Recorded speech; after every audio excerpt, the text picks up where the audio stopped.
नमस्ते दोस्तों, और स्वागत है आपके पसंदीदा कार्यक्रम मंथन में।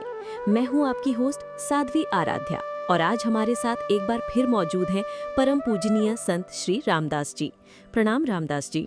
प्रणाम आराध्या, और हमारे सभी श्रोताओं को मेरा सादर प्रणाम। रामदास जी, आज का विषय बहुत ही गहरा है। हम सब अक्सर सोचते हैं कि अगर पुनर्जन्म होता है तो हमें अपने पिछले जन्म की बातें याद क्यों नहीं रहती। क्या विधाता ने हमारे दिमाग से वो सारी यादें मिटा दी है? इस सवाल का क्या रहस्य है? बहुत ही सुंदर प्रश्न है आराध्या। देखिए, हमें पिछले जन्म की घटनाएं, किस्से, कहानियां भले ही याद न हों, लेकिन हम अपने संस्कार कभी नहीं भूलते। हमारा मन, हमारा अहंकार और हमारी बुद्धि, ये सब तो इस जन्म के लिए नए मिलते हैं, लेकिन आत्मा अपने पुराने संस्कारों को अपने साथ कैरी फॉरवर्ड करके लाती है। ये विधाता द्वारा रचे गए जीवन के नाटक की एक बहुत ही अहम कड़ी है। ओह, तो इसका मतलब ये है कि हमारी आत्मा अपने गुणों और अवगुणों की कमाई को साथ लेकर आती है। लेकिन ये संस्कार हमारे जीवन में दिखते कैसे हैं? कोई उदाहरण दीजिए ताकि हमारे श्रोता इसे बेहतर समझ सके। बिल्कुल। आप अक्सर देखते होंगे कि कुछ बच्चे बचपन से ही बहुत शरारती होते हैं, कुछ बहुत शांत, कुछ बहुत गुस्सैल और कुछ बहुत ही सीधे। हम कह देते हैं कि ये बचपन से ही ऐसे हैं। दरअसल ये उनके पिछले जन्म के संस्कारों का ही प्रभाव होता है, जो उनके साथ नए शरीर में प्रवेश करते हैं।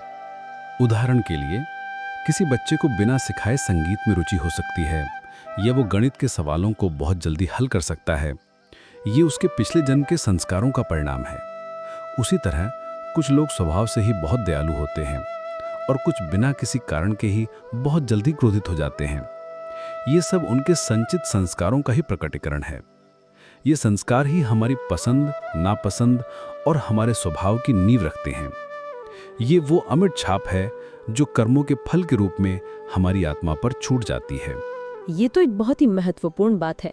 तो फिर हमारा इस जीवन में सबसे बड़ा कर्तव्य क्या है? हमारा कर्तव्य है इन पुराने संस्कारों को सुधारना और इस जन्म में अच्छे संस्कारों का निर्माण करना। जैसे हम अपने कपड़ों को साफ रखते हैं, उसी तरह हमें अपने संस्कारों को हमेशा चमकाते रहना चाहिए। अच्छी बातें, अच्छे विचार जहाँ से भी मिलें, उन्हें तुरंत अपनाना चाहिए। जैसे अगर आप किसी ऐसे व्यक्ति से मिलते हैं जो बहुत विनम्र है, तो उसकी विनम्रता का संस्कार ग्रहण करें।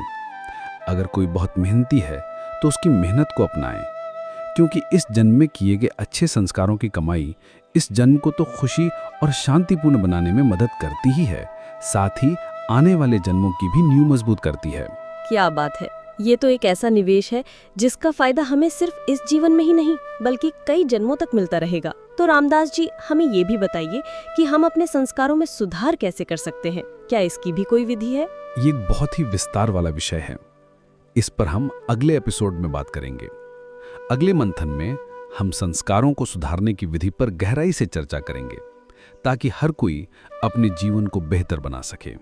तो दोस्तों, आज हमने जाना कि कैसे हमारे संस्कार ही हमारी पहचान है और कैसे वो हमारे साथ जन्म जन्मांतर तक चलते हैं। अपने संस्कारों को पहचानिए, उन्हें सुधारिए और नए अच्छे संस्कार बनाइए। अगले एपिसोड में हम फिर एक बार मिलेंगे एक नए विचार के साथ। तब तक के लिए शुभ रहें। रामदास जी, आपका बहुत बहुत धन्यवाद, और हमारे श्रोताओं को भी धन्यवाद।